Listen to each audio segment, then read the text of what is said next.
Fala, povo de Deus, seja bem-vindo ao canal Estude Teologia. Eu sou Sérgio Matias e o assunto desse programa é o purgatório, porque desde os primórdios a igreja, assistida pelo Espírito Santo, acredita na purificação das almas após a morte.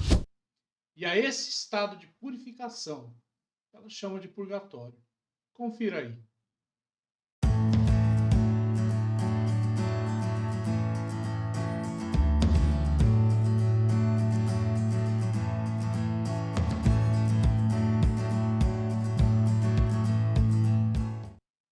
Na sua infinita sabedoria, a igreja sempre ensina aos seus filhos.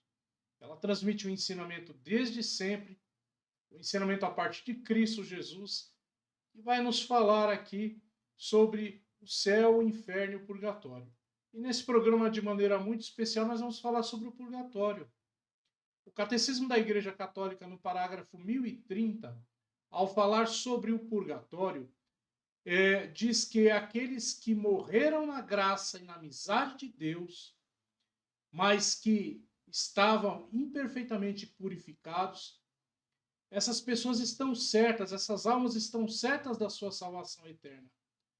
Porém, elas sofrem uma purificação após a morte, a fim de obter a santidade necessária para entrar na alegria do céu. Então, daí nós já concluímos que as almas do purgatório estão certas da salvação eterna.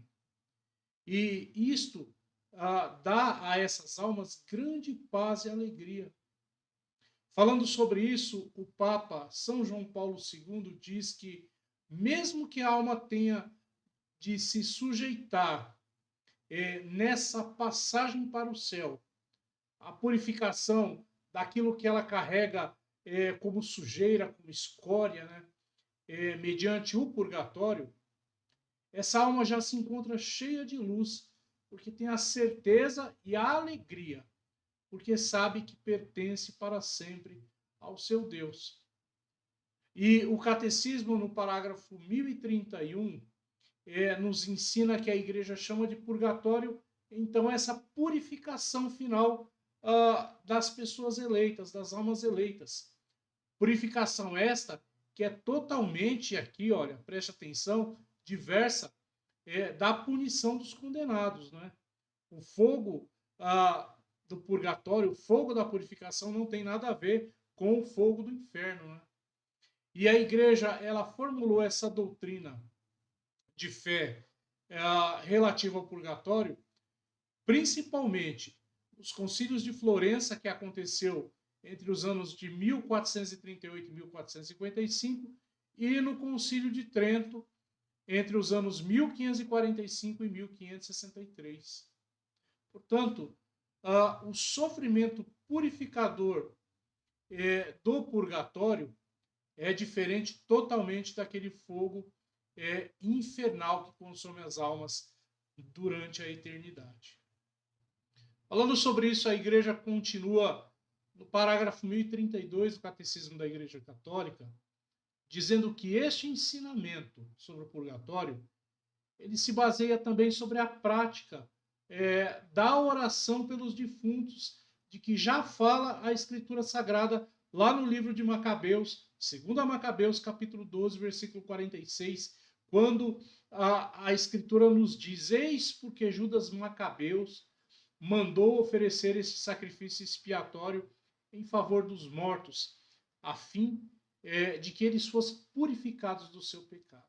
Veja, desde os primeiros tempos a igreja honrou a memória dos defuntos e ofereceu sufrágios em favor dos mesmos.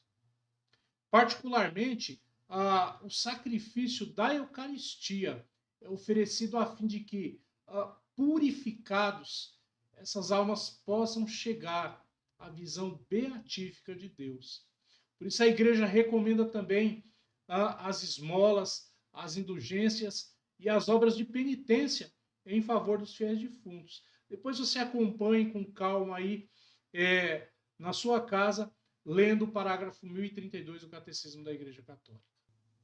Agora, nós devemos notar que este ensino sobre o purgatório ele tem raízes na crença dos próprios judeus. Veja, por volta de 200 anos antes de Cristo, ocorreu o episódio que eu citei anteriormente de Judas Macabeus. A narrativa bíblica diz que alguns soldados judeus eles foram encontrados mortos num campo de batalha e debaixo de suas roupas eles tinham alguns objetos consagrados aos ídolos. E isto era proibido pela lei de Moisés. Então, nos narra a escritura que Judas Macabeus mandou fazer uma coleta para que fosse oferecido em Jerusalém um sacrifício pelos pecados desses soldados. Veja, o autor sagrado, inspirado pelo Espírito Santo, ele louva esta ação de Judas. E é exatamente isso que nós lemos em 2 Macabeus, capítulo 12, dos versículos 44 seguinte, quando a Escritura nos diz: se ele não esperasse que haviam de ressuscitar esses mortos que sucumbiram, seria supérfluo e tolo rezar pelos mortos. Mas, se considerasse que uma belíssima recompensa está reservada para os que adormeceram piedosamente, então era santo e piedoso o seu modo de pensar. Eis porque ele mandou oferecer esse sacrifício expiatório pelos que já haviam morrido, a fim de que fossem absolvidos do seu pecado. Nesse caso, nós vemos pessoas que morreram na amizade de Deus, mas tinham ali uma incoerência, que com certeza não foi a negação da fé, já que eles estavam combatendo no exército do povo de Deus contra os inimigos da fé. Veja, é por isso que o Catecismo da Igreja Católica, logo no seu primeiro parágrafo, vai dizer que todo homem foi criado para participar da felicidade de Deus e gozar da sua visão face a face. Todos os homens, sem exceção. Mas entenda, como Deus é 3 vezes santo, como disse São Paulo VI, e como também nos narra o profeta Isaías no capítulo 6, versículo 8, não se pode entrar em comunhão perfeita com Deus quem ainda tem resquícios do pecado na alma. O escritor aos Hebreus nos diz que sem a santidade ninguém pode ver a Deus. Nós podemos ler isso em Hebreus capítulo 12, versículo 14. Então, irmãos, a misericórdia de Deus nos dá uma oportunidade de purificação, mesmo após a morte. Entenda que o purgatório, então, longe de ser um castigo de Deus, é uma graça de sua misericórdia paterna. Todos nós sabemos que o ser humano carrega consigo uma certa desordem interior e que deveria extirpar nessa vida essa desordem. Mas quando ele não consegue, isto leva-o a cair novamente nas mesmas faltas. Ao confessar, meus queridos irmãos, nós recebemos o perdão dos pecados, mas infelizmente para nós, a grande maioria, a contrição ainda encontra resistência no nosso íntimo. Nós temos aquele pecadinho de estimação muitas vezes. Isso causa uma desordem, não é? A verdadeira raiz do pecado, ela não é totalmente extirpada da nossa alma e do nosso ser. Então, no purgatório, essa desordem interior é totalmente destruída. E a alma chega à santidade perfeita, podendo então, neste caso, entrar na comunhão plena com Deus. Pois com amor intenso a Ele, não é? Todo o pecado, todo o mal é rejeitado. No Novo Testamento, nos ensinamentos de São Paulo, nós vemos que a igreja entendeu também a realidade do purgatório. Em 1 Coríntios capítulo 3, versículo 10, São Paulo fala de pessoas que construíram sobre o fundamento que é Jesus Cristo. Uns utilizando material precioso, resistente ao fogo, né? Ouro, prata, pedras preciosas. E outros fizeram a sua construção usando materiais que não resistem ao fogo, a palha e a madeira, por exemplo. São todos fiéis a Cristo, veja, mas uns com muito mais zelo e fervor que outros, e outras pessoas com tibieza e com certa relutância. Então, Paulo apresenta o juízo de Deus sob a imagem do fogo a provar as obras de cada um. Se a obra resistir, o seu autor, então, recebe a recompensa. Mas se não resistir, né, o seu autor, o autor daquela obra, ele sofrerá detrimento. Isto é, ele sofrerá uma pena que não será condenação. Pois o texto, esse texto de 1 Coríntios, capítulo 3, versículo 10, diz explicitamente que o trabalhador se salvará, mas como que através do fogo, né? Isto é, através de uma purificação, de um certo sofrimento.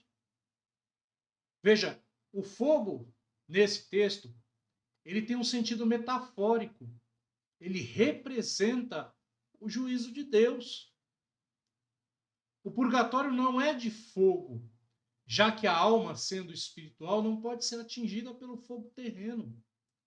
No purgatório, veja, a alma vê com toda clareza a sua vida tíbia na terra, o seu amor insuficiente a Deus, e rejeita agora toda a incoerência a esse amor, vencendo assim as paixões que neste mundo se opuseram à vontade santa de Deus, o Criador.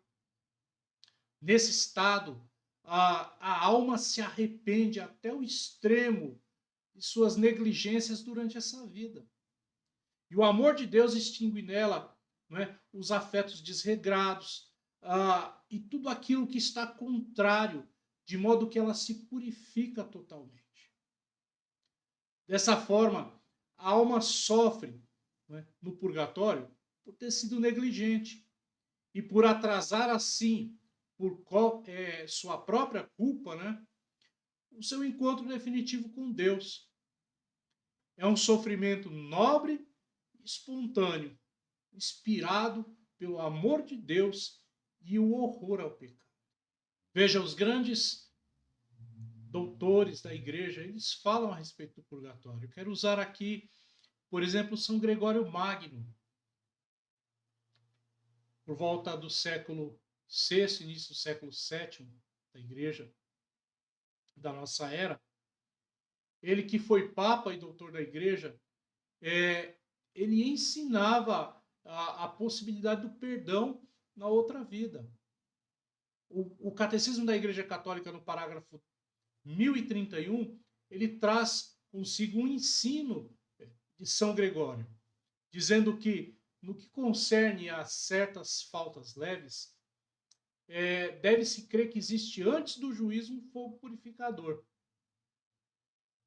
Segundo, afirma aquele que é a verdade, dizendo que se alguém tiver pronunciado uma blasfêmia contra o Espírito Santo, isso não lhe será perdoado nem no presente século, ou seja, nem nesta vida, nem no século futuro, ou seja, nem na outra vida, não é? Na vida espiritual. E isso nós podemos ver no capítulo 12, versículo 31 de Mateus. Então, desta afirmação, nós podemos deduzir que certas faltas podem ser perdoadas do século presente, ao passo que outras somente no século futuro. E como ninguém chega a Deus, como diz o Salmo, sem antes se purificar, sem ter as mãos limpas e o coração puro, não é? Essa purificação, com certeza, é o estado da alma no purgatório. Outro grande doutor da igreja, São Francisco de Sales, que viveu aí no século XVI, tem um ensinamento maravilhoso sobre o purgatório, porque ele ensinava, nesse tempo, na Idade Média, que é preciso tirar mais consolação do que temor dos pensamentos que nós temos no purgatório. São Francisco diz que as almas ali vivem uma contínua união com Deus e estão perfeitamente conformadas com a vontade de Deus. Só querem o que Deus quer. Se lhes abrirem as portas do paraíso, não é? Prefeririam precipitar-se ao inferno e apresentar-se, não é? Ao apresentar-se, manchadas diante de Deus. Ou seja, há um desejo imenso da alma nesse estado de se purificar e se apresentar pura diante de Deus. Se não fosse assim, prefeririam um inferno, porque há um imenso amor queimando, não é, a alma, não é, de amor por Deus durante esse estado.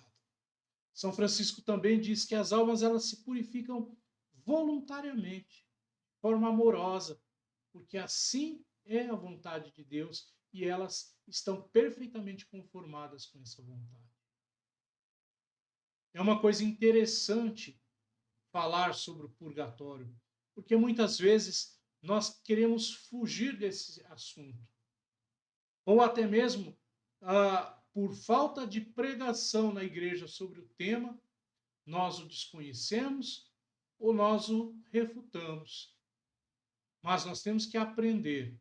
E esse é assunto que nós vamos desenvolver durante alguns programas. Falar muito bem sobre o céu, sobre o inferno e sobre o purgatório. Por isso, eu convido a você, que ainda não é assinante do nosso canal, a assinar, ativar o sininho para as notificações, deixar o seu like, comente, pergunte, e na medida do possível nós iremos interagir e responder, tá bom? Que Deus te abençoe. Nós nos vemos no próximo programa em nome de Jesus. Até mais.